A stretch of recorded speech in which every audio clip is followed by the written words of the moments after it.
देखिए, कहा जाता है गृहस्थ एक तपोवन है, गृहस्थ आश्रम है और गृहस्थ ही यज्ञ है। बहुत अच्छे से समझने की ज़रूरत है। यदि हमने गृहस्थ के बारे में बहुत अच्छे से समझ लिया तो हम सब मिलकर अपनी गृहस्थी को बहुत अच्छे से संवार सकते हैं। उसे छोड़ने की आवश्यकता नहीं है। आज का प्राय मनुष्य अपनी गृहस्थी से ही परेशान रहता है, बोझा रख कर चलता है गृहस्थी का। वो हमेशा इसी सोच में भारी रहता है कि मुझे अपना परिवार चलाना है, बच्चे पालने हैं, माता पिता की सेवा करनी है, ये सामान लाना है, वो सामान लाना है। ऐसे जिंदगी को ढो रहे होते हैं लोग, जिंदगी को जी नहीं रहे होते हैं। क्यों? क्योंकि दुनिया भर के आश्रम, दुनिया भर के मंदिर, दुनिया भर की संस्थाएं, दुनिया भर की पार्टियां, ये अलग अलग बहुत सारी हो गई है। इसलिए एक गृहस्थी का मन ऐसा लगता है उसे कि ये जो घर गृहस्थी से हट के ये जो स्थान है वो ज़्यादा बेटर है। तो कभी नदी के किनारे बने आश्रम में वो एंट्री लेना चाहेगा, वहाँ ही रहना चाहेगा, तो कभी पार्टी में समर्पित हो जाएगा किसी। ऐसे एक गृहस्थी भटकता रहता है। और सबसे बड़े गृहस्थी जो पूरे विश्व के मालिक है, जो पूरे विश्व के माता पिता हैं, वो आकर समझाते हैं कि बच्चे, आपका गृहस्थ ही आपका आश्रम है, आपकी पार्टी है, आपका यज्ञ है, आपका तपोवन है। तो जितने भी गृहस्थी मुरली सुन रहे हैं, बाबा की वाणी सुन रहे हैं, आज ये पक्का कर लें कि बुद्धि और कहीं नहीं भगानी है, न किसी पर आश्रित होना है, न किसी पर प्रभावित होना है। हाँ, बस केवल ज्ञान उठाना है प्यारे पिता परमात्मा का और संबंध बनाना है परमात्मा से। अच्छी रीति परमात्मा को समझना है, जानना है, पहचानना है और मानसिक और बौद्धिक संबंध केवल एक परमात्मा से बनाना है। अपने संस्कारों का मिलन केवल एक परमात्मा से करना है। बाकी से संस्कार मिलाने की कोशिश करते रहते हैं। जब आप परमात्मा से संस्कार मिलाना सीख जाते हैं तो सर्व आत्माओं से स्वतः ही संस्कार मिलने लगते हैं। फिर मेहनत समाप्त हो जाती है। जब आप बड़ी गृहस्थी चलाने वाले माता पिता को जान जाते हैं, पहचान जाते हैं, तो आपको अपनी गृहस्थी चलाना बड़ा आसान हो जाता है। तो जो बड़ी गृहस्थी चला रहे हैं उनसे संबंध बनाना। नहीं तो लोग क्या करते हैं, कभी प्रधानमंत्री से संबंध बनाए हुए रखेंगे, मन से, बुद्धि से, हैं, संस्कारों से, मतलब प्रधानमंत्री के संस्कार से अपने संस्कार मिलाने की कोशिश करेंगे। तो कभी फिल्म अभिनेताओं से मन और बुद्धि और संस्कार सब जुड़ जाएंगे, हैं। तो कभी किसी आश्रम के साध्वी बहनों भाइयों से बुद्धि जुड़ जाएगी, है। तो कभी संत ऋषि मुनि, है, गुरु गोविंदों से बुद्धि जुड़ जाएगी। तो कभी शास्त्र वेद ग्रंथ से बुद्धि जुड़ जाएगी। नहीं भाई, सब तरफ से बुद्धि हटाकर देखो परमात्मा में लगाकर। परमात्मा की वाणी को जब आप सच्चाई से सुनेंगे, ईमानदारी से सुनेंगे, पवित्र होकर सुनेंगे, निर्मल होकर सुनेंगे, निश्चल होकर सुनेंगे, निमित्त बनकर सुनेंगे, फिर देखना आपका जीवन कितना बेहतरीन हो जाता है। देखो, प्यारे पिता निराकार पारलौकिक पिता शिव बाबा ने आकर कितने प्यार से पढ़ाया, माता पिता बनकर पढ़ाया, शिक्षक बनकर पढ़ाया, सद्गुरु बनकर रास्ता दिखाया। ऐसे साथी फिर आपको किसी जन्म में नहीं मिलेंगे। तो इसे अच्छी रीति समझिए।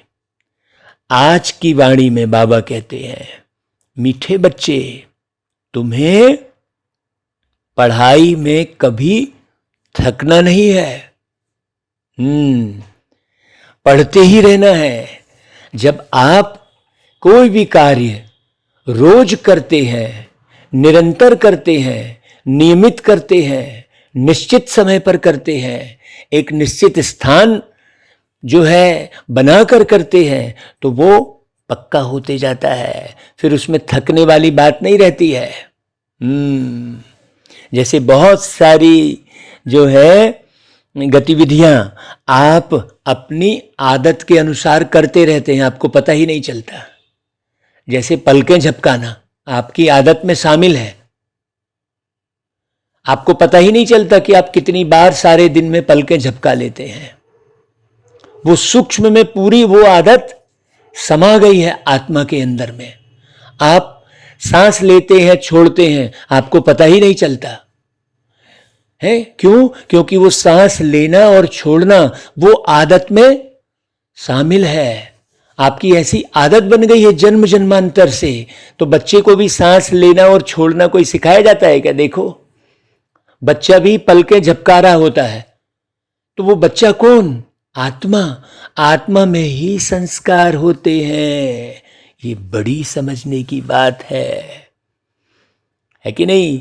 आप किसी भी छोटे बच्चे को पलकें झपकाना सिखाते हैं क्या? कहाँ से सीख रहा होता है वो? तो बाबा की याद आपकी आदत बन जाए, पढ़ाई आपकी आदत बन जाए, तो फिर नहीं थकेंगे आप पलकें झपकाने में कभी थकान महसूस होती है क्या आपको? सोचो। तो अथक बनना है। अथक बनना अर्थात कर्मातीत अवस्था को पाना। आप पलकें झपकाने का भी कर्म कर रहे हैं, लेकिन आपको एहसास नहीं है। आप सांस लेने का भी कर्म कर रहे हैं, लेकिन आपको एहसास नहीं है। इसलिए आप थक नहीं रहे हैं। बाकी आप और जो भी कर्म करते हैं उसमें ढेर सारी विकृति आ जाती है। आप एहसास करने लगते हैं कि मैंने इतना सारा बर्तन मांजा, इतनी बड़े स्थानों पर झाड़ू लगाई, ऐसा कर्म किया। आप उसकी गिनती करते हैं तो थकते हैं। तो कर्मातीत अवस्था को पाना अर्थात कर्म करते अकर्तापन के भाव उत्पन्न करना, माने वो संस्कारों में आदत में शामिल हो जाए आपके। देखो कितनी गहरी बात है। अब बाबा ने तो 3 लाइन बोली, लेकिन उसे डिटेल में समझने की आवश्यकता है ना, तब तो आप कर्मातीत बनेंगे। अब हमने कर्मातीत अवस्था को पाना है कह दिया, लेकिन कर्मातीत कहेंगे किसे? वो कर्मातीत का पुरुषार्थ क्या है? हम गीत सुन लिए कर्मातीत को पाना है, हमने कई बार शब्द सुन लिए कर्मातीत को पाना है, तो थोड़ी कर्मातीत हो जाएंगे। हमें उस कर्मातीत अवस्था को कैसे पाना है ये भी समझना जरूरी है ना भाई। बाबा कहते हैं देखो तुम बच्चों ने अभी कौन सी प्रतिज्ञा की है और क्यों की है? भाई तुमने प्रतिज्ञा की है कि किसको भी दुख नहीं देंगे। आप सोचने का भी कर्म कर रहे होते हैं, न जाने क्या क्या सोच लिए होते हैं, आपको पता ही नहीं रहता है? सारे दिन भर में आपने क्या सोचा? कभी ऐसा आपने लिस्ट बनाई क्या? सोचो, यदि सारे दिन भर की सोच का यदि डायरी लिखेंगे तो न जाने कितनी डायरियां भर जाएंगी, कितने रिकॉर्डिंग आपके भर जाएंगे। सोचो तो मन की क्या हालत होती होगी है? और आप अपने मन में न जाने कितने विचार भरते ही चले जाते हैं। तो बाबा कहते हैं कि किसको भी दुख नहीं देंगे। अगर आप सोच में भी किसी के बारे में उल्टा कर रहे हैं तो वो विकर्म कर रहे हैं आप। अगर किसी के बारे में कुछ भी सोच भी रहे हैं यदि, तो वो वाइब्रेशन जा रहा है, वो वातावरण खराब हो रहा है। तो किसी को भी दुख नहीं देंगे का अर्थ क्या हुआ कि संकल्प में भी हम किसी के बारे में उल्टा सुल्टा नहीं सोचेंगे। बहुत अच्छे से समझना, नहीं तो कहते हैं भाई मैं तो किसी को दुख नहीं देता, लेकिन सोचते तो हो कि इसने ऐसा किया उसने वैसा किया। आपको सोचने की क्या जरूरत है, विश्व का मालिक सोचेंगे ना। आप अपना सोचो कि आप क्या कर रहे हो, है ना भाई, आप कितने श्रेष्ठ कर्म कर रहे हो, तब आप किसी को दुख नहीं देंगे। और दूसरे की प्रतिज्ञा की, सबको सुख का रास्ता बताएंगे। और क्यों की है भाई, प्रश्न में तुम बच्चों ने अभी कौन सी प्रतिज्ञा की, एक प्रश्न है, और दूसरा और क्यों की है। इसलिए की है प्रतिज्ञा क्योंकि हमें सुख धाम की स्थापना करनी है।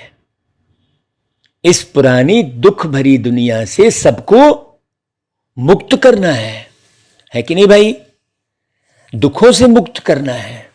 जीवन तो सबका है ही अपने अपने कर्मों के अनुसार, है कि नहीं भाई। बाबा कहते देखो किन बच्चों की पालना यज्ञ से होती है। हाँ, अब यज्ञ का मतलब कोई स्थान विशेष नहीं है। बहुत अच्छे से समझना। कई जो है किसी आश्रम में समर्पित हो गए तो उसे यज्ञ कह दिए।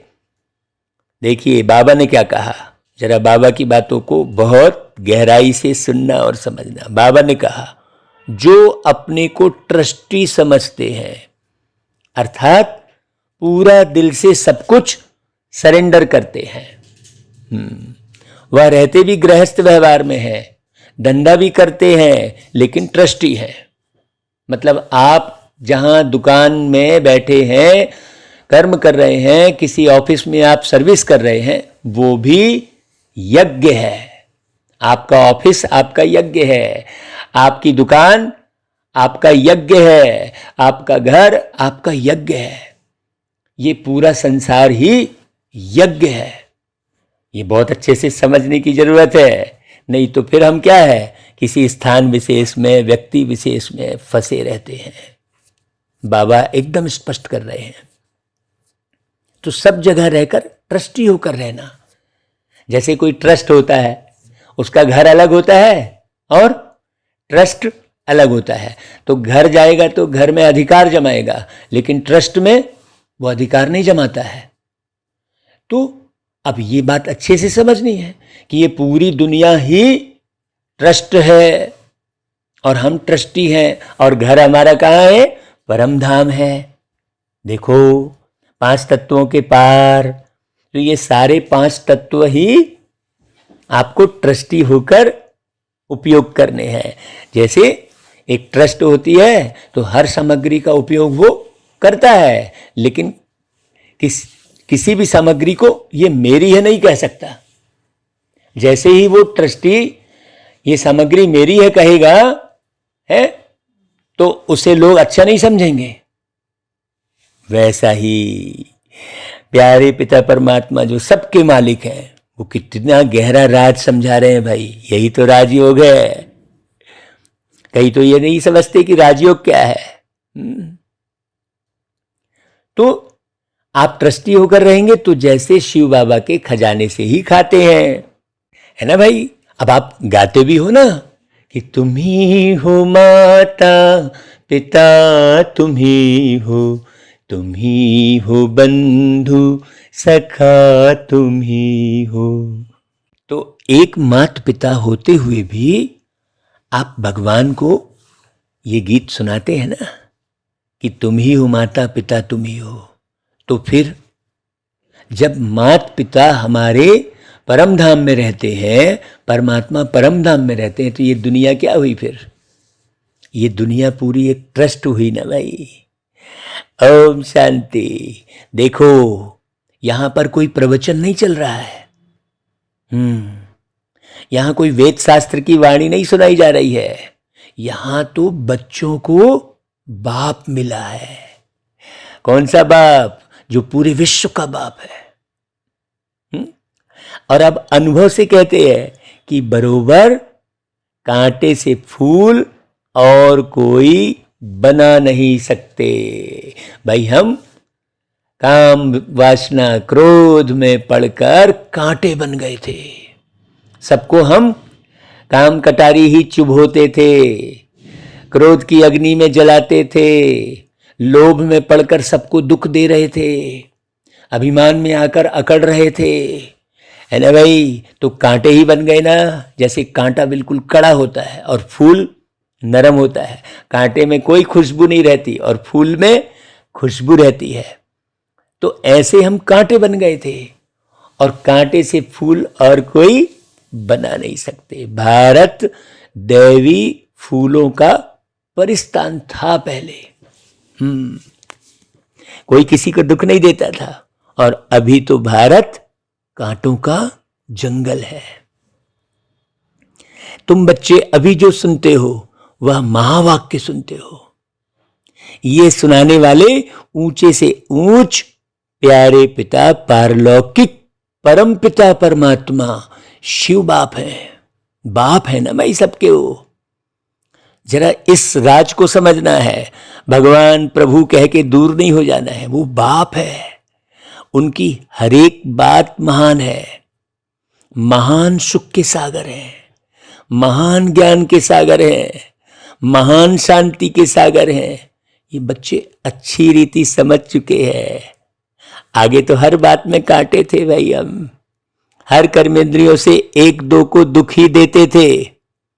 अब हम खुद ही कर्मेंद्रियों से किसको दुख ना देने की प्रतिज्ञा करते हैं, जैसे हमारे बाप है।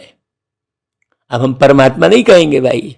आप कहो भगवान परमात्मा और जो है प्रभु ईश्वर अल्लाह, आप कहो। हमारे तो बाप है। तो जैसे बाप दुख हरता सुख करता है, वैसे बच्चों को भी बनना है एज इट इज। फोटोकॉपी है ना भाई, फोटोकॉपी बिल्कुल, है ना। और जितनी अच्छी फोटोकॉपी होती है, बिल्कुल आजकल ऐसी फोटोकॉपी होती है जो ओरिजिनल से भी अच्छी दिखाई देती है कई बार। बहुत अच्छे से समझना, उसके कलर्स वलर सब, आजकल तो कलर फोटोकॉपी आ रही है। तो बाप दुख हरता सुख करता है, तो बच्चों को भी बनना है। कोई को भी दुख नहीं देना है, हर एक को सुख धाम का ही रास्ता बताना है। यह सब जितने भी बाबा के बच्चे हैं, जिनको ब्रह्मा कुमार कुमारियां कह रहे हैं, मतलब ब्रह्मा के मुख से शिव बाबा की बात जो सुन रहे हैं, वो किसकी मत पर चलते हैं? श्री मत पर। भाई ब्रह्मा की मत गाई हुई है ना।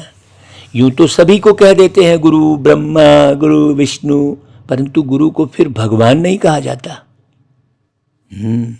फिर गुरु कहेंगे, उनको देवता कहा जाता है। देखो, ब्रह्म देवाय नमः, गुरुर् ब्रह्मा, तो फिर ब्रह्म देवाय नमः भी कहते हैं। फिर गुरु विष्णु कहते हैं तो विष्णु देवाय नमः कहते हैं। और गुरु महेश्वरा कहते हैं तो शंकर देवाय नमः कहते हैं। भगवान कहाँ कह रहे हैं? सोचो, बड़ी गहरी बात है। माता पिता भी उनको नहीं कह सकते, है ना। बहुत गहरी बात बाबा ने समझाया है। लौकिक माता पिता से तो अल्पकाल सुख का वर्षा मिलता है, वह मिलते हुए भी फिर पारलौकिक माता पिता को याद करते हैं। ब्रह्मा विष्णु शंकर को तो नहीं याद करेंगे ना। जैसे ही भगवान कहेंगे तो बुद्धि ऊपर चली जाती है। किसी से भी पूछेंगे भगवान कहाँ है, तो वो ऊपर बैठा है। ऊपर वाला कहते हैं उसे, दाएं वाला, बाएं वाला, नीचे वाला, कणकण वाला नहीं कहते। बड़ी गहरी समझने की बात है। तो फिर उनको ही माता पिता कहेंगे ना, ब्रह्मा विष्णु शंकर को थोड़ी कहेंगे। वे तो सूक्ष्म वतनवासी हैं, उनको ब्रह्म देवताय नमः, विष्णु देवताय नमः कहते हैं। तो इतने सब बच्चे किसको माता पिता कह ना सके। स्वर्ग में लक्ष्मी नारायण को भी सब माता पिता नहीं कह सकते, उनके बच्चे ही कहेंगे। और यह शिव पिता परमात्मा जो है पारलौकिक माता पिता के लिए गायते हैं, भाई तुम माता पिता हम बालक तेरे। ये समझने की जरूरत है कि परमात्मा अति सूक्ष्म और हम उनके बच्चे आत्माएं अति सूक्ष्म। बहुत करके आशीर्वाद कृपा बहुत मांगते हैं। अभी तुम बच्चे जानते हो कि बेहद के बाप से कैसे आशीर्वाद अथवा कृपा मिलती है, या बेहद के बाप कैसे आशीर्वाद करते हैं। ये जो मुरली सुना रहे हैं ये बाबा का आशीर्वाद ही तो है, जो एक एक ज्ञान स्पष्ट कर रहे हैं। भाई बाबा ऐसे तो नहीं कहते हैं आयुष्मान भव चिरंजीव भव। बाप तो आकर सहज राजयोग और ज्ञान की शिक्षा देते हैं। आशीर्वाद व कृपा भक्ति मार्ग में ढेर होती देते हैं एक दो को, है कि नहीं भाई। लेकिन क्या सुखी हो रहे हैं क्या? आशीर्वाद और कृपा तो खूब लेते रहते हैं जगह जगह से, लेकिन सुखी होते हैं क्या? नहीं होते। देखो, अच्छी दृष्टि रखना, दया दृष्टि रखना, सो तो परमपिता परमात्मा के सिवाय कोई रख ही नहीं सकते। ऐसे नहीं कोई देखने से देवता बन जाते हैं, नहीं। यहां तो यह पाठशाला है भाई, और पाठशाला में पढ़ना होता है। यहां कोई आशीर्वाद और कृपा की बात नहीं है। वो आशीर्वाद और कृपा के चलते कितनी गफलती हो रही है। सोचो, सारे विकार उत्पन्न हो रहे हैं, है ना भाई। बच्चा पढ़ाई पढ़े अच्छे से और पास हो। अभी वो आशीर्वाद और कृपा के चलते कितना भ्रष्टाचार हो रहा है, सोचो। पार्टिकुलर हो रहे हैं लोग, यूनिवर्सल नहीं होते हैं। तो अभी तुम जानते हो, वही निराकार पारलौकिक पिता परमात्मा शिव बाबा इस साकार तन में आए हैं। मम्मा बाबा दादा यह कुटुंब हुआ ना भाई, ईश्वरी परिवार हुआ। इतनी बड़ी पाठशाला थोड़ा शहर से दूर होनी चाहिए। यहां भी देखो शहर से कितना दूर है, कितना सन्नाटा लगा हुआ है, क्योंकि हमें चाहिए ही शांति है। हमको जाना है शांति धाम। भाई शांति धाम किसको कहा जाता है, यह भाई अब तुम समझते हो। जिन्होंने बाबा की मुरलियों पर बहुत गहराई से मनन चिंतन किया है, मंथन किया है, वे जो रोज मुरली को 12 बार सुनते हैं, बार बार सुनते हैं, है ना भाई। भाई आत्मा तो है ही शांत स्वरूप, मन को शांति चाहिए ऐसे तो नहीं कह सकते ना। आत्मा में ही मन बुद्धि है ना। आत्मा और शरीर दोनों अलग अलग है भाई। नाक कान आदि को शांति थोड़ी चाहिए। शांति किसको चाहिए? शरीर को शांति चाहिए कि आत्मा को? सोचने की बात है। तो आत्मा में ही मन बुद्धि है ना, है। शांति चाहिए आत्मा को, ना कि मन को। आत्मा में ही सारा पार्ट भरा हुआ है। वह इमर्ज तब होता है जब आत्मा शरीर से मिलती है। हाँ, जब आत्मा को शरीर मिलता है तो फिर उसका पार्ट इमर्ज होता है। जैसे 5 साल का बच्चा देखो पूरी रामायण सुना रहा है बिना देखे, तो उस आत्मा ने बड़े शरीर के माध्यम से, जब वो पिछले शरीर में था तो पूरी रामायण कंठस्थ कर लिया था उस आत्मा ने। तो जैसे ही नया इंस्ट्रूमेंट मिला, अब इसे इस रीति बहुत अच्छे से समझ सकते हैं कि आत्मा समझ लो एक कैसेट के समान है और शरीर टेप रिकॉर्ड के समान। कैसेट जो है टेप रिकॉर्ड में फिट हुआ और प्ले किया तो जो रिकॉर्ड है वो प्ले होना शुरू हो गया। अब उसमें नई रिकॉर्डिंग भी कर सकते हैं उस टेप रिकॉर्ड में। वैसा ही ये शरीर है। हाँ, अब आजकल के हिसाब से अब वो टेप रिकॉर्ड और कैसेट बंद हो गया है, तो आजकल के हिसाब से आप मोबाइल और वो जो है चिप समझ सकते हो। जैसे मोबाइल में रिकॉर्डिंग हम कर रहे हैं ना भाई अभी, और भेज रहे हैं ना, अब तो वो चिप भी बात नहीं रह गई, अब तो टोटल हवा हो गया सब, हवा। ऐसे ही आत्मा भी एक हवा की माफिक है, लेकिन उसमें सारा रिकॉर्ड है, चैतन्य हवा है वो। हाँ, आत्मा मतलब आप, आत्मा कोई अलग नहीं है, आप ही आत्मा हो, ये अच्छे से समझने की जरूरत है। तो यह अब तुम जान रहे हो, बरोबर देवी देवता धर्म वाली आत्मा में ही 84 जन्मों के पार्ट है। हाँ, या अभी तुम जानते हो, सतयुग में नहीं जानेंगे। सतयुग में तो पार्ट बजाना शुरू कर देंगे, है कि नहीं भाई? इस समय ही गाया जाता है, हीरे जैसा जन्म अमोलक। हाँ, हमने उसके लिए गीत गाया, जीवन मिला अनमोल है, हमें कितना सलोना, ऐसा गीत गाया था भाई। है तो कौन सा जीवन अनमोल है? ये वाला जो हम बाबा के बच्चे बने हैं, क्योंकि तुम अभी ईश्वरी औलाद बने हो। मम्मा बाबा कहते हो ना भाई, अज्ञान काल में जो गाते थे कि तुम ही हो माता पिता तुम ही हो, तो गाते थे, लेकिन किसको माता पिता कह रहे हैं यह नहीं मालूम था। भैया किसकी महिमा है यह भी नहीं जानते थे। ये भी कहते थे, तुम मात पिता हम बालक तेरे, तुम्हारी कृपा से सुख घनेरे। लेकिन तुम तो अभी प्रैक्टिकल में सुख घनेरे का वर्षा ले रहे हो भाई। अभी समझते हो कि जन्म जन्मांतर शास्त्र पढ़ते भी नीचे ही उतरते आए हैं, है कि नहीं भाई? आप प्रैक्टिकल में देखो, पूरी दुनिया जर्जर तमो प्रधान भ्रष्ट हो गई है कि नहीं हो गई है? जहां देखो, जिस देश में देखो, तो फिर अभी तमो प्रधान हुई है ना भाई। अभी समझते हो भाई, इतने शास्त्र थे, इतने ग्रंथ थे, इतने मंदिर बने, इतने धर्म बने, फिर दुनिया की अवस्था नीचे क्यों गिरती चली गई? ये सब समझने की जरूरत है। बाबा कहते हैं यह भी ड्रामा में नूंद है, इसको कोई नहीं रोक सकता। भक्ति करनी ही है, न भक्ति बदलनी है न ज्ञान बदलना है। भक्ति की बड़ी सामग्री है, वेद शास्त्र अथाह है, लिस्ट निकालो तो बड़ी लिस्ट हो जाएगी, सारी दुनिया में क्या क्या कर रहे हैं। अब कृष्ण जी के ऊपर ही ना जाने कितनी कथाएं गढ़ दी हैं, पूरा बड़े बड़े सीरियल और बड़े बड़े ग्रंथ बन गए हैं।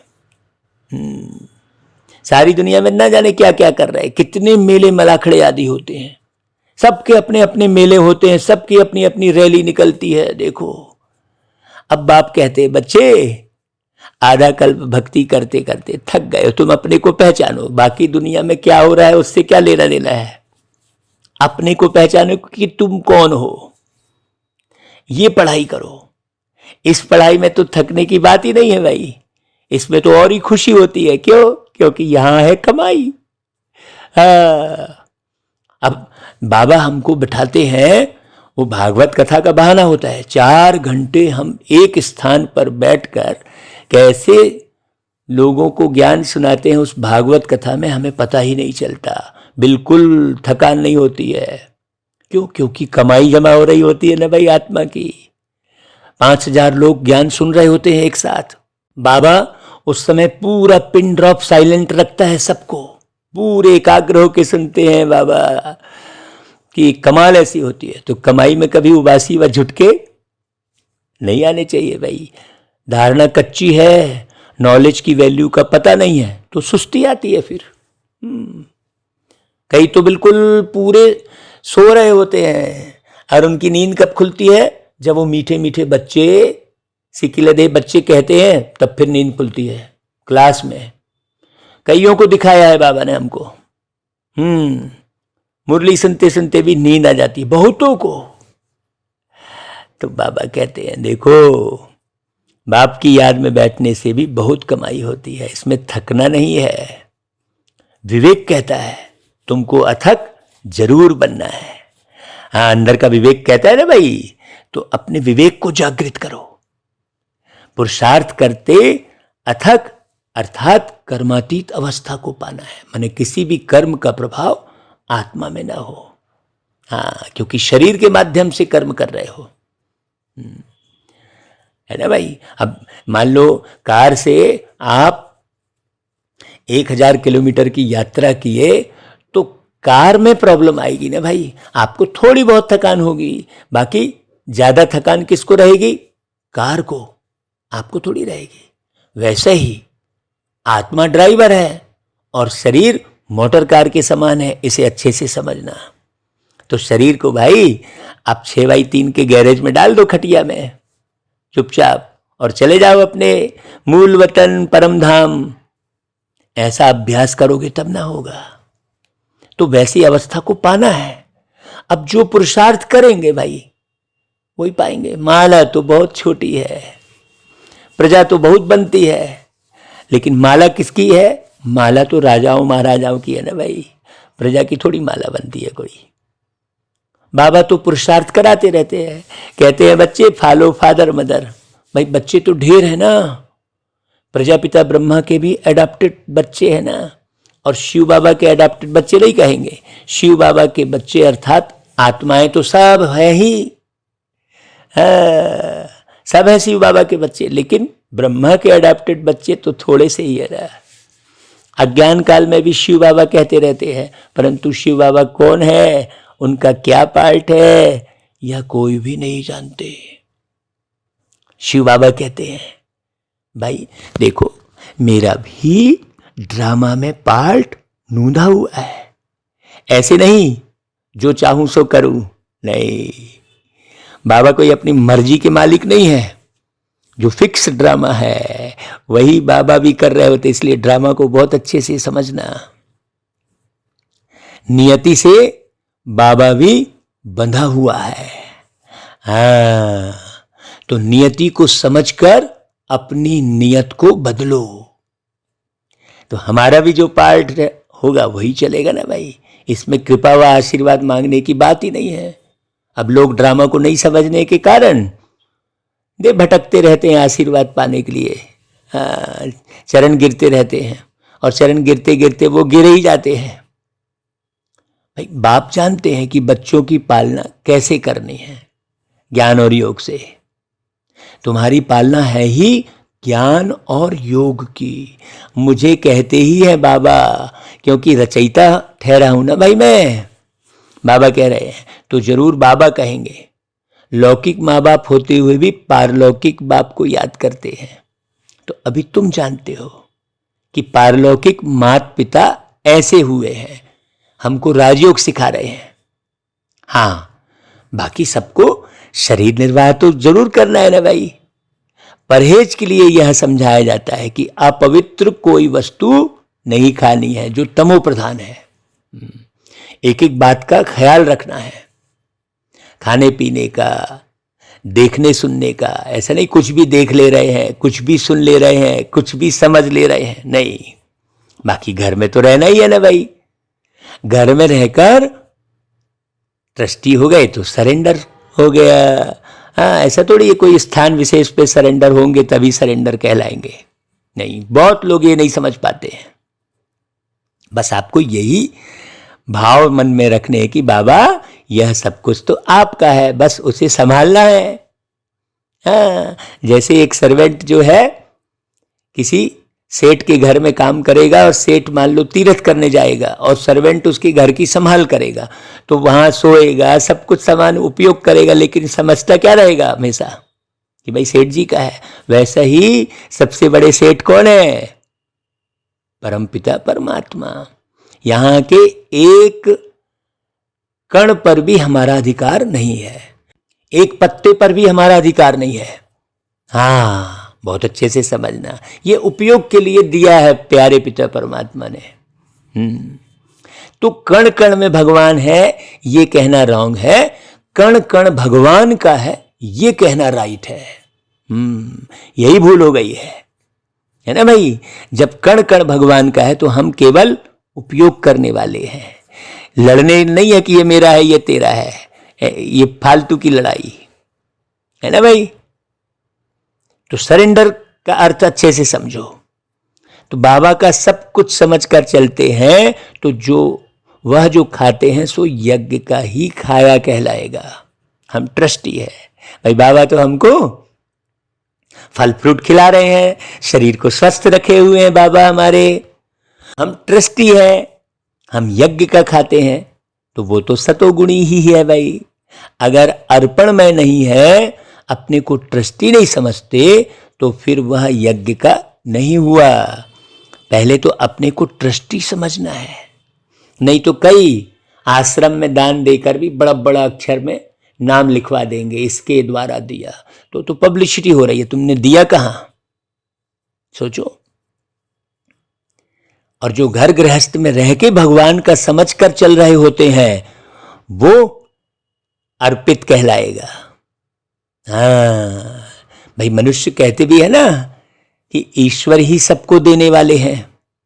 देवताओं की पूजा करते हैं, समझते हैं उन्हों द्वारा मिलता है, फिर समझते हैं गुरु से मिलता है, फिर ऐसे भी समझते हैं, परंतु देने वाले सबको तो एक ही पारलौकिक पिता है जो लौकिक और अलौकिक से परे हैं। हाँ, सबके दाता एक हैं। भक्ति मार्ग में हर एक ईश्वर के पास ही इंश्योर करते हैं, समझते हैं दूसरे जन्म में मिलेगा। तुम भी सब कुछ बाबा के पास इंश्योर करते हो, यह शिक्षा मिलती है दूसरे जन्म के लिए। भाई अच्छे कर्मों का फल मिलता है ना।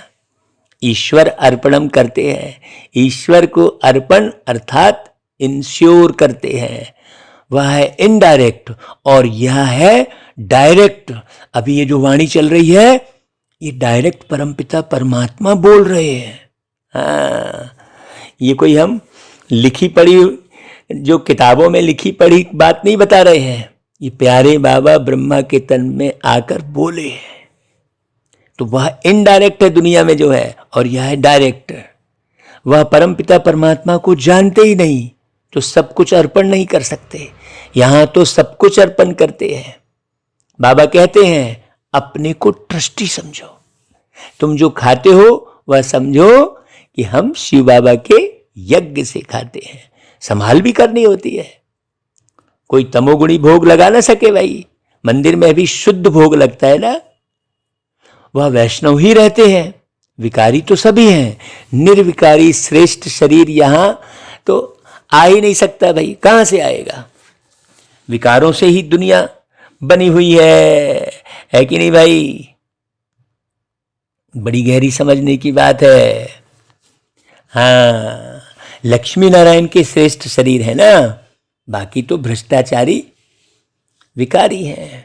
भ्रष्टाचारी किसको कहा जाता है? विकारी को, जो लोभ में पड़कर झूठ बोले, है ना भाई, क्रोध में आकर उल्टा सुल्टा करे।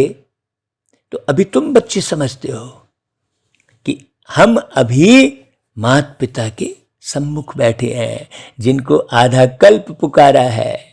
आधा कल्प भक्ति करने वाले ही यहां आएंगे। बहुत तीखी भक्ति करते हैं। सोचो, हमारा मन मुरली में, बाबा में इतना तीखा लगा हुआ है, इतना गहरा लगा हुआ है, तो निश्चित रूप से मुझ आत्मा ने 84 जन्म लिए है ना भाई। आधा कल्प बाबा को ढूंढा है ना, यही स्पष्ट है। अपने स्वभाव से, अपने मन की लगन से आप चेक कर सकते हो। तो तुम बच्चों को अभी फिर तीखा ज्ञान उठाना है। हाँ, थोड़े में ही राजी नहीं होना है, खूब मुरली सुनना है। ऐसे नहीं समझ गए नहीं, कितनी पॉइंट्स दी जाती है समझाने के लिए। भाई बुढ़िया तो इतना समझ ना सके, उनको फिर बाबा कहते हैं कि तुम किसको सिर्फ यह समझाओ कि पारलौकिक बाप का परिचय है, तो उस बाप को याद करो। तुम भक्त हो, वह भगवान है, तो भगवानुवास तुम मेरे को याद करो तो तुम मेरे मुक्ति धाम में आ जाएंगे। ये भगवानुवाच है। सोचो, कोई ऐसा बोलेगा क्या? कि तुम मुझे याद करो तो मुक्ति धाम में आ जाएंगे। भाई कृष्ण कहेंगे मेरे बैकुंठ धाम में आ जाएंगे। पहले तो निर्वाण धाम ही जाना पड़े ना भाई। तो जरूर निराकारी बाप को याद करना पड़े। भाई कृष्ण भी तो देहधारी हो गया ना, एक देह दिखाई दे रही है ना। उनको याद करना गोया 5 तत्वों के विनाशी शरीर को याद करना, यह तो भक्ति मार्ग हो गया ना। तो अब तुम बच्चे जान गए हो कि भक्ति का कितना विस्तार है। सेकंड में इस ज्ञान से स्वर्ग का वर्षा मिल जाता है। दिन के बाद रात और रात के बाद दिन। भक्ति है रात, ठोकरे खाते हैं ना, इसलिए नाम ही रखा है अंधियारी रात। जानते भी हैं, कहते भी हैं ब्रह्मा का दिन ब्रह्मा की रात। विष्णु के लिए क्यों नहीं कहते? ये बड़ी समझने की बात है। यह ज्ञान अभी मिलता है तुम ब्राह्मणों को। हाँ, इसलिए ब्रह्मा के लिए गाया हुआ है। ब्रह्मा ही दिन और रात को जानते हैं। ब्रह्मा जानते हैं अब रात पूरी हुई, दिन होना है। ब्राह्मणों का दिन और रात, यह सब समझने की गहरी है बात। विष्णु ऐसे नहीं कहेंगे हमारी रात और दिन, तुम कह सकते हो। इस ज्ञान से ही हम इतनी ऊंची प्रालब्ध पाते हैं, फिर यह ज्ञान गुम हो जाता है। ड्रामा में यह शास्त्र आदि भी सब नूंदे हुए हैं। भाई वो भी बनेंगे, फिर वही शास्त्र बनेंगे, उसकी सब परवाह नहीं करना है। जिसके लिए कहते हैं परंपरा से चले आते हैं। ऐसे नहीं कि धरती से शास्त्र निकल आएंगे। भाई लिखने वाले तो मनुष्य ही है ना भाई, लेकिन मनुष्य तो शरीर के भान में आके नीचे उतरने के बाद ये बात लिखते हैं। और बाबा तो शरीर वाले ही नहीं है, उनका तो अपना कोई शरीर ही नहीं है। तो बाप ही आकर सत्य बतलाते हैं। यह भक्ति मार्ग की सामग्री फिर से वही निकलेगी।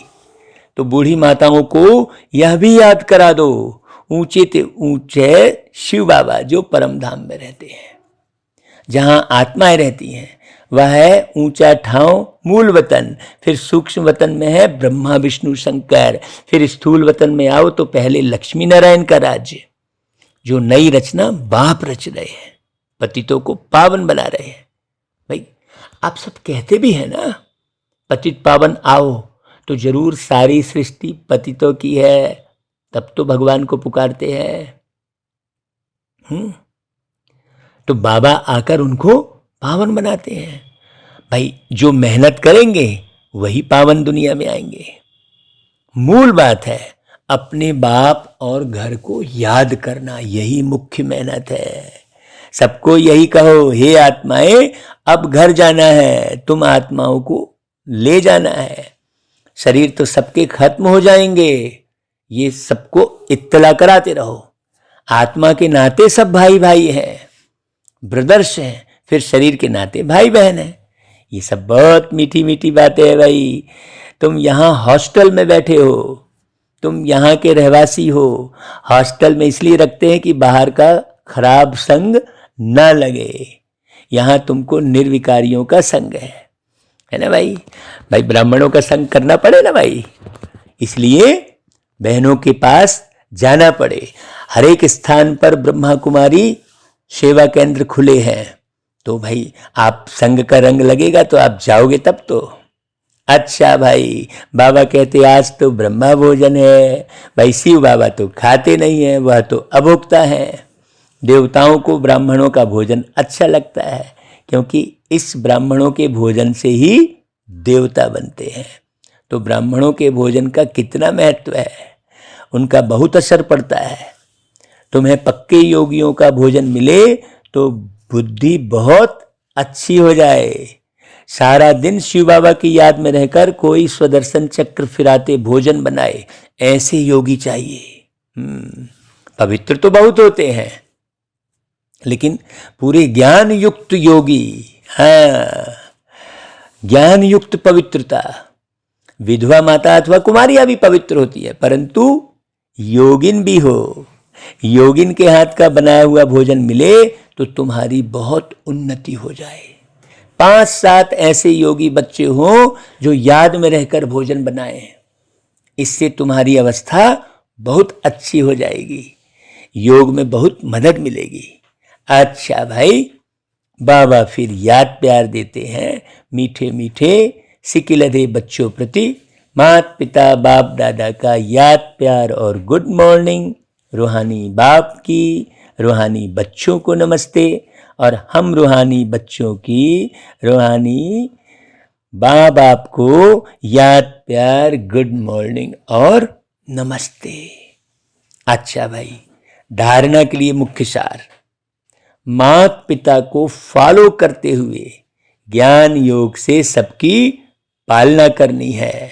वो गीत है ना भाई, योग के मार्ग पर हम बुलाते तुम्हें, आओ बहनों बनो राज योगी। और भाई ज्ञान योग से सबकी पालना करना और उसी पालना में रहना। ज्ञान योग में तीखा जाना है, तो जितना ज्यादा ज्ञान गहरा होगा, एक एक शब्द के अर्थ को आप समझकर मुरली सुनेंगे, उतना ही ज्यादा आप सहज योग लगा सकेंगे। तो ये मुरली सबको भेजो भी भाई, और रिक्वेस्ट करो बार बार। हाँ, सुनने वालों की संख्या बढ़नी चाहिए।